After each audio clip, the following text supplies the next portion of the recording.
I really think Apple might have made a mistake by releasing the Beats Studio Buds. They're $50 cheaper and similar, if not the same sound quality. Why should anybody buy the AirPods Pro?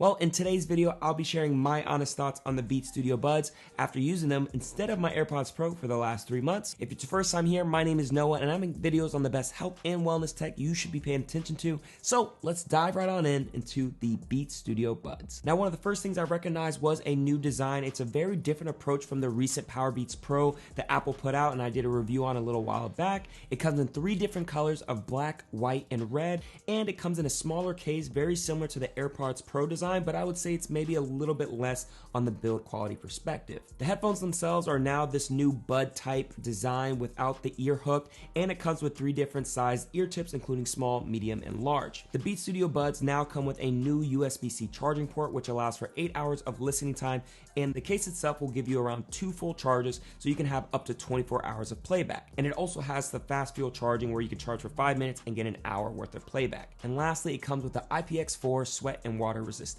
Now, from a functionality standpoint, the Beats Studio Buds work with both Apple and Android devices. It also has active noise cancellation where you basically get to hold the Beats logo button and you can switch between transparency mode and noise cancellation mode, and you can actually control which headphones activate each one in your Bluetooth settings. Now, it also has a couple of gestures and fun features that you can use on the actual headphones themselves, such as any type of voice assistant like Hey Siri or Google. You can also control your music, so playing or pausing songs or skipping a track. You can answer to in calls, and lastly, you can locate your Beats with the Find My app. Now, there are a few key features that are missing from the Beats Studio Buds. This includes not being able to control the volume with the actual headphones themselves, similar to how the Powerbeats Pro had their volume up and down on the actual device itself. And there's also no H1 chip, which means no sharing audio. You can't do the ear fit test. There's no auto switching between devices. And what I think is the biggest bummer is actually when you take out your headphones, it doesn't pause the music or whatever you're listening to. So you could see there are definitely a few sacrifices made from the functionality standpoint. Now, what you guys probably really care about is sound quality. Now, I'm not going to be technical. I'm just going to share my personal experience and opinion.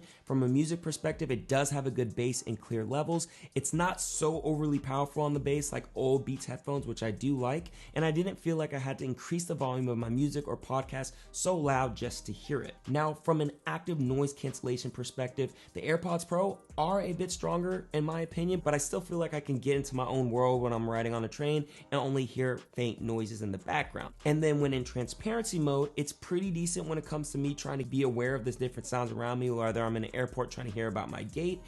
It works pretty well. And then lastly, from a call quality perspective, I didn't really experience any issues when I was talking to anybody on the phone. I did get the feedback that if I was cooking or doing dishes, it does seem to pick up a little bit of those background noise. Anyway, you let me know what you think in this test. This is a microphone call test for the Beats Studio Buds.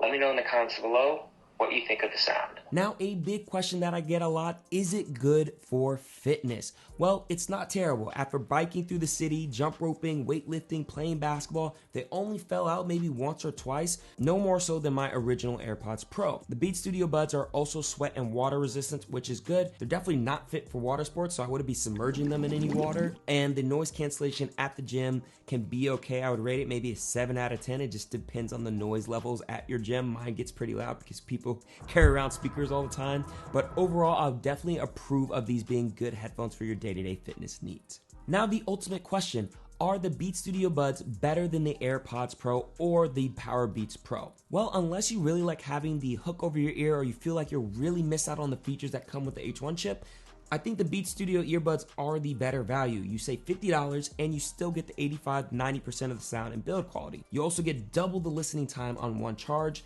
less connection issues, which honestly my AirPods Pro, I experienced that so much where basically my left side would be able to listen to music and all that, and then the right one just would never work. So I really did like the stability of the Beats Studio Buds. But if you want a more secure fit, especially for fitness purposes, you could go with the Powerbeats Pro, which also have the H1 chip. You will be sacrificing a bigger case, a couple of the software issues, and it's a little bit more expensive, being at $199 or I think maybe $175.